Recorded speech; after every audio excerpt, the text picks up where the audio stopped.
আলহামদুলিল্লাহ, সম্মানিত আজীবন সদস্যগণ, আজকে নির্বাচনে নিরঙ্কুশ বিজয়ের মাধ্যমে আমাদেরকে যে সম্মান দিয়েছেন, আমি মনে করি আমি বিগত দিনে যে কাজ করেছি আমি তার মূল্যায়ন পেয়েছি। আলহামদুলিল্লাহ, আল্লাহর কাছে শুকরিয়া আদায় করছি।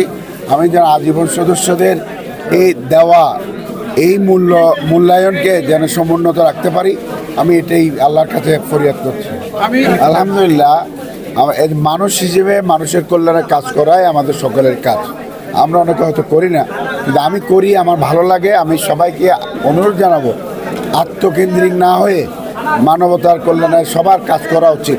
এবং এটা করতে গিয়ে আজকে দেখেন আমরা মা ও শিশু হাসপাতাল কত বড় প্রতিষ্ঠান করছে, এটা সবাই চিন্তা করছে বলে, এটা মানবতার কল্যাণে সবাই ঝাঁপিয়ে পড়েছে বলে আমরা করতে পেরেছি। আপনি কি কোনো চিন্তা করেছেন মা ও শিশু হাসপাতাল প্রেসিডেন্ট হবেন?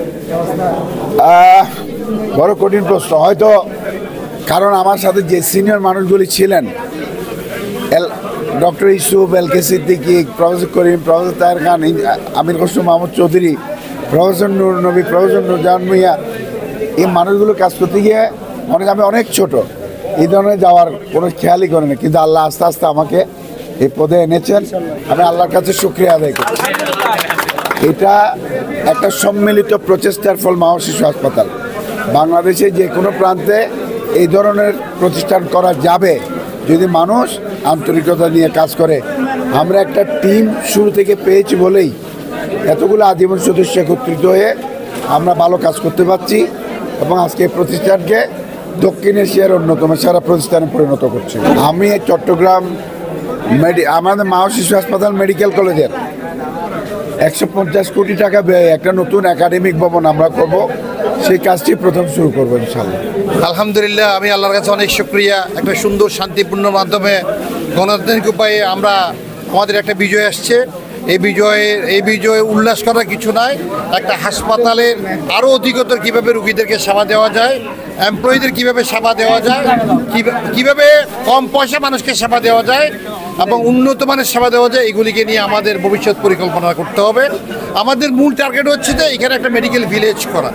এই লক্ষ্যে আমরা কাজ করে যাবো ইনশাল্লাহ। এই গত 3-4 দিনের মধ্যে আমাদের এখানে ডেন্টাল ইউনিটের অনুমোদন পেয়েছে।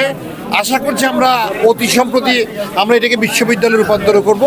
আমরা একটা নিউরোসায়েন্স ডিপার্টমেন্ট এখানে চালু করব। সব কিছু মিলাই এটা একটা বাংলাদেশের মধ্যে একটা উল্লেখযোগ্য মেডিকেল ভিলেজ হিসেবে প্রতিষ্ঠিত। দেখেন, পৃথিবীর সবখানে বড় বড় হসপিটালগুলি যারা চালায় বা যারা মালিক, তারা কিন্তু ডাক্তার না। আমি ব্যাংককে দেখেছি একটা 17 হাসপাতালের একজন মালিক সে হচ্ছে নন ডাক্তার।